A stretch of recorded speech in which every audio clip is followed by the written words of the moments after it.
پڑھتا نہیں ہے. بس رمضان شریف کا مہینہ آیا, رمضان کو سنانا ہے تو رمضان شریف کے اس کونے میں, کبھی اس کونے میں, اس کونے میں بیٹھ کر کے اور اب تلاوت کا اہتمام ہو رہا ہے. پورے سال اس کا کوئی رشتہ نہیں, کوئی مکمل انقطاع رہا اور مکمل کٹ آؤٹ رہا. تو ظاہر بات ہے یہ بھی چھوڑنا ہے کہ پڑھنا بھی جانتا ہے اور تجوید کے ساتھ پڑھتا ہے, مگر قرآن شریف کو پابندی سے اس کی تلاوت نہیں کرتا. چوتھی شکل یہ ہے کہ قرآن شریف کو محجور ہونے کی چوتھی شکل, محجور کرنے کی چوتھی شکل یہ ہے کہ پڑھتا بھی ہے, پڑھتا بھی ہے, تجوید کے ساتھ پڑھتا ہے, پابندی سے پڑھتا ہے, مگر اس پر عمل نہیں کرتا. یاد رکھیے گا قیامت کے روز جب حافظ قرآن سے کہا جائے گا کہ پڑھ اور اوپر کو چڑھ, جتنی تیری, جہاں تیری تلاوت ختم وہیں پر تیرا درجہ ہے. مشہور یہ ہے کہ 6666 آیتیں ہیں کلام الہی کی اور 6666 ہی درجات ہیں جنت کے.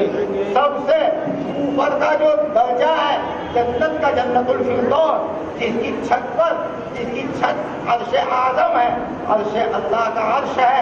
اور قیامت کے دن یہ بھی ہوگا, جنت الفردوس میں لوگ اکٹھے ہوں گے, ایمان والے اکٹھے ہوں گے, انبیاء ہوں گے, صلحاء ہوں گے, حفاظ ہوں گے, قضاء ہوں گے, وہاں پر سب موجود ہوں گے, علماء ہوں گے, شہداء ہوں گے, امت کا ممتاز ترین طبقہ وہاں موجود ہوگا.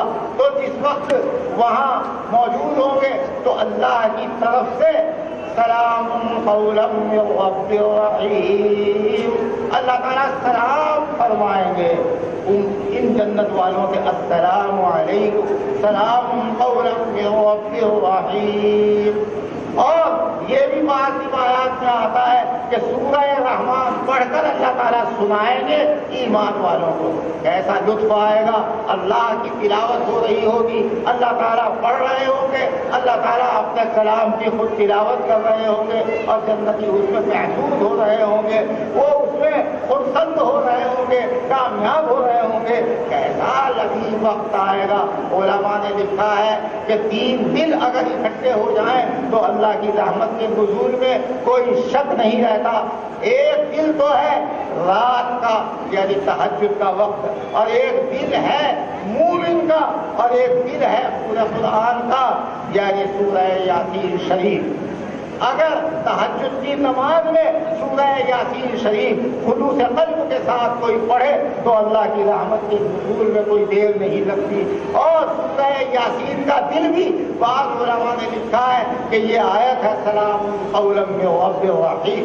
بہرحال کلام الہی کو محجور کرنا یہ بھی ہے کہ اس کو پڑھتا بھی ہے, پابندی سے پڑھتا ہے, مگر اس پر عمل نہیں کرتا.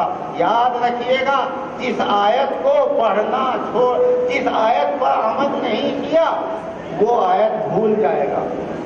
مثلا ایک حافظ قرآن ہے, اللہ کا حکم ہے وَقُلْ لِلْمُؤْمِنِينَ يَغُضُّوا مِنْ أَبْصَارِهِمْ, ایمان والوں سے فرما دیجیے, ایمان والے مردوں سے فرما دیجیے کہ اپنی نگاہوں کو نیچا رکھا کریں. یہ حافظ قرآن ہے مگر نگاہوں کو نیچا نہیں رکھتا. یہ موبائل پر یا انٹرنیٹ پر یا ٹی وی پر یا اور کسی موجودہ آلے پر یہ کسی غیر محرم کی تصویر کو دیکھ کر محسوس ہوتا ہے.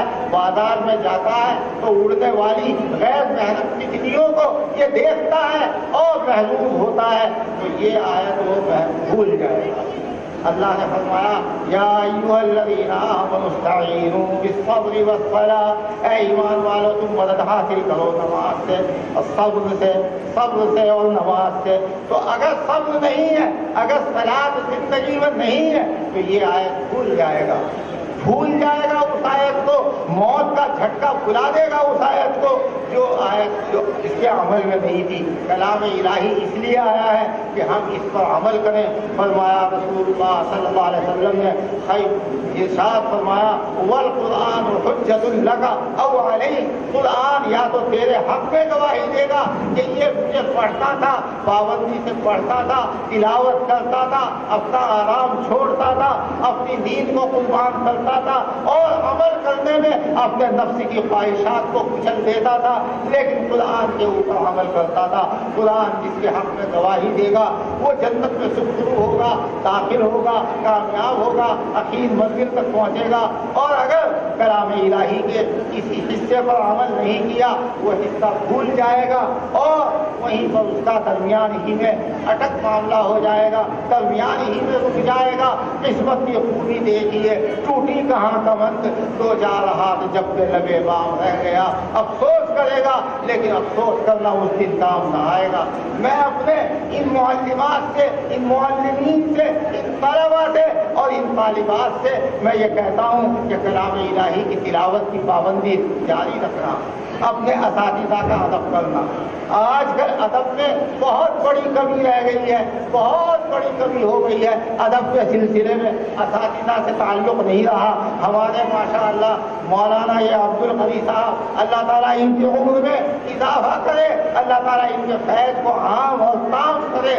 بہرحال اللہ تعالیٰ ان سے کام لے رہا ہے، لیکن یہ میں ان سے بھی کہتا ہوں کہ منت بنے کہ خدمت سلطان ہمیں کنی، یہ احسان مت سمجھنا کبھی بھی، یہ احسان یہ زبان پر نہ آنا کہ تم بادشاہ کی خدمت کر رہے ہو۔ منت شناخت ادو کہ بخدمت بداشت تک اللہ کا شکر ادا کرو کہ اللہ نے تمہیں اپنے دین کی، اپنے کتاب کی خدمت کے لیے منتخب کر لیا، چن لیا، ورنہ اللہ چاہتے تو کسی اور جگہ تم کو کسی کاروبار میں لگا دیتے۔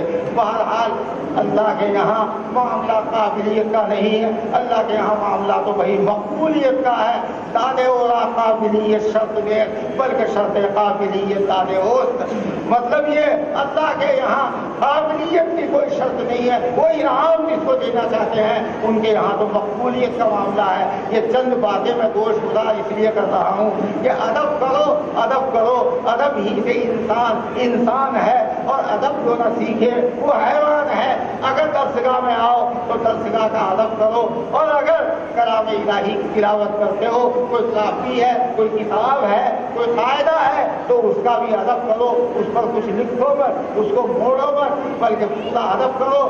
ایک زمانے میں قرآن شریف کو جب پڑھتا تھا تو میں اس کا جستان بند کر رہا تھا تو اس کو الٹ پلٹ کر رہا تھا۔ مجھے میرے استاد نے ٹوکا اور کہا کہ اس کو ایسے ہی رکھو، اپنے ہاتھ کو گھماؤ اور اس کی تنی کو جو اس کے جو وہ دھاگا ہے اس کو چاروں طرف میں بیٹھنے کے لیے اپنا ہاتھ گھماؤ، کلام الہی کو کیوں گھما رہے ہو؟ یہ بھی بے ادبی کی بات ہے۔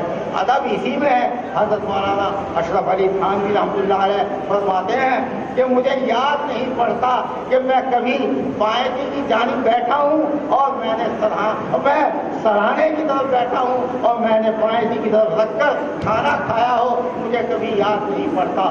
جب میں تنہا کھاتا ہوں تو بائیں کی طرف بیٹھتا ہوں اور کھانا اللہ کا انعام ہے، میں اس کو سراہنے کی طرف رکھتا ہوں۔ علماء نے لکھا ہے کہ روٹی اصل ہے اور سالن اس کے تابع ہے، اگر روٹی کے اوپر سالن رکھ دیا تو یہ بے ادبی کی بات ہے۔ حضرت تھانوی رحمۃ اللہ علیہ فرماتے ہیں مجھے یاد نہیں پڑتا کہ میری چھڑی کا اور میرے ڈنڈے کا، میری چھڑی کا وہ حصہ کہ جو زمین پر لگتا ہے میں نے کبھی اس کو نادانستہ بھی قبلے کی طرف کیا ہو، مجھے یاد نہیں پڑتا۔ علماء نے لکھا ہے، حدیث شریف میں بھی آتا ہے من تفل تجاہ القبلۃ جاء یوم القیامۃ وتفلہ بین عینیہ، جس نے قبلے کی طرف کو تھوکا قیامت کے دن وہ اس حال میں آئے گا کہ اس کا تھوک اس کی پیشانی پر لگا ہوا ہوگا۔ یہ بے ادبی کی سزا ہے۔ اگر وضو بھی کر رہا ہے تو وضو کرتے ہوئے اور قبلے کی طرف کو منہ کر کے وضو کر رہا ہے، علماء نے لکھا ہے کہ قبلے کی طرف کو کلی نہ کرے، منہ نیچا کر کے پانی نیچے کو ڈالے، ناک کی ریٹ نیچے کو ڈالے لیکن قبلے کا احترام کرے. قبلے کا بھی ایک ادب ہے. بہرحال کلام الہی کا ایک ادب ہے. ایک بات آپ کو بتلاتا چلوں, دھیان سے سنو, توجہ سے سنو. ایک مرتبہ غازی آباد میں میرا رہنا ہوا, رات کا قیام ہوا, رمضان شریف کا موقع تھا, اتفاق سے تو رات شب قدر کی تھی. ایک صاحب جن کو وہ شب قدر ان کی برکت سے میسر ہوئی, ہمیں بھی میسر ہو گئی. بہرحال وہ آئے اور آ کر وہ امام صاحب کے حجرے میں گئے. تو ہم نے ان سے پوچھا بھائی کیا بات ہے؟ کہنے لگے کہ مجھے جب یہ شب قدر میسر ہوئی تو میں نے دیکھا کہ امام صاحب عرش اللہ کے عرش کے ٹیک لگائے ہوئے اور پیچھے کی طرف کو پشت کیے ہوئے, اللہ کے عرش کو پشت کی طرف کیے, اللہ کے عرش کی طرف کو پشت کیے ہوئے کلام الہی کی تلاوت کر رہے ہیں. وہ جو حجرے میں پہنچے تو امام صاحب قبلے کی طرف کو منہ کر کے بیٹھنے کی بجائے وہ قبلے کی طرف کو پشت کیے ہوئے قرآن شریف پڑھ رہے تھے. یہ ان کو انکشاف ہوا. مطلب کہنے کا یہ ہے کہ کلام الہی کا بھی ایک ادب ہے, درسگاہ کا بھی ایک ادب ہے. اور اسی طریقے سے جن چیزوں سے جو اعلیٰ علم ہے, الفاظ ہے, کاغذ ہے, کاپی ہے, قلم ہے, دوات ہے, وہاں کی چٹائیاں ہیں, ان کا بھی ایک ادب ہے. اساتذہ کا بھی ایک ادب ہے. استاد کا اور آپ کا رشتہ روحانی رشتہ ہے. فارغ ہونے کے بعد بھی استاد کا ادب کرنا. ایک بات یاد رکھو کہ جب ادب زندگی میں آتا ہے, مولانا روم رحمۃ اللہ علیہ ایک جگہ لکھتے ہیں کہ بے ادب تنہا نہ خدا. ایک جگہ وہ بڑے عجیب انداز میں فرما رہے ہیں, از خدا فاہم توفیق ادب. ہم اللہ سے ادب کی توفیق مانگتے ہیں. بے ادب محروم گشت از فضل رب. بے ادب اللہ کے فضل سے محروم ہو جایا کرتا ہے. بے ادب تنہا نہ خدا داشت فضل. بے ادب اپنے ذات کو ہی نقصان نہیں پہنچاتا بلکہ آتشتر بعض مرتبہ اس کی بے ادبی کی آگ اور اس کا وبال ساری دنیا کو, قرب و جوار کو اپنی لپیٹ میں لے لیتا ہے. وہ آگ لگتی ہے بے ادبی کی وجہ سے, اللہ کا عذاب آ جاتا ہے. تو بے ادبی بہت بری چیز ہے. حضرت ذوالنون مشہور واقعہ ہے بشر حافظ رحمۃ اللہ علیہ کا, جس کو میں اپنی بات ختم کرنا چاہتا ہوں. بشر حافظ رحمۃ اللہ علیہ ایک بزرگ ہوتے ہیں, حافظ کے معنی ننگے پیر پھرنے والا. یہ بشر حافظ رحمۃ اللہ علیہ شروع میں ایک شرابی تھے. شراب کا نشہ ایسا تھا کہ ہر وقت میخانے میں پڑے رہتے تھے. ایک دن یہ اپنے گھر سے نکلے, شراب خانے میں پہنچے. جب جا رہے تھے شراب کے پینے کے لیے تو راستے میں ایک پرچہ ملا. اس پرچے پر لکھا ہوا تھا بسم اللہ الرحمن الرحیم. انہوں نے اس کو اٹھایا, اس کو بوسہ دیا اور ادب سے لپیٹ کر ایک دیوار کی دراز میں رکھ دیا. اب میخانے گئے اور میخانے جا کر کے اتنی پی کہ جس کو سالی نے لکھا ہے یہ کہ خفتہ در کے میخانہ مست, یعنی شراب کے نشے میں دھت ہو کر ایک کونے میں لیٹ گئے وہیں پر. اللہ تعالیٰ نے اس زمانے میں حسن بصری رحمۃ اللہ علیہ کو حکم دیا, الہام ہوا کہ ہمارا ایک بندہ ہے, اس نے ہمارے نام کا ادب کیا ہے, جاؤ اس کو ہم سے ملاؤ, اس کو ہمارے قریب کرو, اس کو توبہ کراؤ. تو حضرت بصری رحمۃ اللہ علیہ کبھی نکلتے بھی نہیں تھے. وہ نکلے, لوگوں سے پوچھنا شروع کیا کہ بشر کا پتہ بتاؤ, بشر کا پتہ بتاؤ. لوگوں کو بڑا تعجب ہوا, اجی حضرت وہ تو بڑا شرابی ہے, آپ اس کا پتہ کیوں پوچھ رہے ہیں؟ لیکن جب زیادہ اصرار کیا انہوں نے تو کسی نے بتا دیا کہ پورا محلے میں رہتا. محلے میں پہنچے, اس محلے میں جانے کے بعد محلے والوں سے پوچھا کہ جی وہ تو شراب کھانے گیا ہوا ہے. تو اب شراب کھانے کا پتہ پوچھنے لگے. شراب کھانے کا پتہ پوچھتے لوگوں کو بڑا تعجب ہوا کہ اتنے بڑے بزرگ آج شراب کھانے کا پتہ تو معلوم کر رہے ہیں. آج کا دور ہوتا تو شاید کوئی بدگمان ہو جاتا, لیکن وہ خیر کا دور تھا, لہذا وہ چلے اور وہاں شراب کھانے کے قریب پہنچ کر جو ساقی تھا میخانے کا, اس سے کہا, ذمہ دار سے کہ مجھے بشر سے ملاؤ. تو اس نے کہا جی وہ تو پی کر پڑے ہوئے ہیں. اور حضرت یہاں آپ کہاں آ گئے؟ یہاں پگڑی اچھلتی ہے, اسے میخانہ کہتے ہیں. جب وہاں شراب خانے میں پہنچے تو شراب کا دور چل رہا تھا. اٹھا جو مینا مدد سے ساقی, ہر ایک مہکش پکار اٹھا, ادھر سے پہلے پہلے ادھر سے پہلے، یعنی ہر ایک اس تمنا میں تھا کہ مجھے پہلے مل جائے، مجھے پہلے مل جائے۔ وہ تو مست پڑا ہوا ہے بشر تو فرمایا کہ میں فلاں پیڑ کے نیچے بیٹھا ہوا ہوں، جب بشر کو ہوش آئے تو کہہ دے گا حسن تجھ سے ملنے کے لیے آیا ہے۔ چنانچہ بشر کو جب آنکھ ملتے ہوئے وہ اٹھے، کچھ ہوش آیا تو اس کے بعد بشر کے کان میں کسی نے پھونک ماری اور ذمہ دار نے بھی کہا کہ آج حسن بصری، خواجہ حسن بصری تم سے ملنے کے لیے آئے ہیں۔ چنانچہ بشر وہاں پہنچے، حسن بصری رحمۃ اللہ علیہ کھڑے ہو گئے اور کھڑے ہو کر اپنے سینے سے لگا لیا اور کہا کہ بشر آج بتاؤ تم کون سا نیک کام کر کے آئے ہو؟ تو بشر رونے لگے، حضرت میری زندگی تو آپ دیکھ ہی رہے ہیں، دن رات شراب میں مست رہتا ہوں، شراب میں دھت رہتا ہوں، شراب کے نشے میں مقبول رہتا ہوں، میری کیا زندگی، میرا کون سا نیک عمل کہ آج تم نے راستے میں بسم اللہ الرحمن الرحیم جو ان کو الہام ہوا تھا حسن بصری رحمۃ اللہ علیہ کو، تم نے اس کو ادب سے اٹھایا اور اس کو اٹھا کر کے اوپر احتیاط سے رکھا، لہذا یہ عمل تم نے کیا کہ ہاں یہ تو حضرت میں نے کیا تھا، دل میں بات آئی میں نے کیا۔ فرمایا کہ اللہ کو یہ ادا تمہاری پسند آئی، اللہ نے مجھے حکم دیا ہے کہ میں تم کو توبہ کراؤں، اللہ کا راستہ بتاؤں۔ حسن بصری رحمۃ اللہ علیہ نے ان کو اپنے قریب لگایا، ان کے ہاتھ پر پھر توبہ کی اور پھر اتنے بڑے بزرگ گئے کہ ایک وقت آیا کہ ان پر ایسا حال طاری ہوا کہ پڑھتے پڑھتے جب اس آیت پر پہنچے وَالسَّمَاءَ بَنَيْنَاهَا بِأَيْدٍ وَإِنَّا لَمُوسِعُونَ، ہم نے آسمان کو بنایا ہے اپنے دست مبارک سے، اپنے ہاتھ سے، اور ہم بہترین اس کو وسعت کے ساتھ بنانے والے ہیں، کشادہ اور فراخ بنانے والے ہیں، پھیلانے والے ہیں۔ وَالْأَرْضَ فَرَشْنَاهَا، اور زمین کو ہم نے فرش بنایا ہے اور ہم بہترین بچھونا بچھانے والے ہیں۔ تو حضرت بشر پر ایک حال طاری ہوا اور حال طاری ہونے کے بعد انہوں نے فرمایا کہ لوگ اپنے محبوب کے فرش پر جوتا پہن کر بھی چلنا اچھا نہیں سمجھتے، میں اپنے محبوب کے فرش پر جوتا کیوں پہنوں؟ ساری زندگی ننگے پیر گھومتے رہے، لیکن یاد رکھیے گا کہ یہ ایک حال تھا، ایک حال دائمی ہوتا ہے اور ایک حال عارضی ہوتا ہے، لیکن سنت یہی ہے کہ جوتا پہننا سنت ہے، چپل پہننا سنت ہے، اور جو آدمی اس منزل کا نہ ہو اس کو نقالی کرنی بھی مناسب نہیں۔ بہرحال یہ ادب کا نتیجہ تھا کہ بشر حافظ رحمۃ اللہ علیہ کو اللہ نے مقبول کیا۔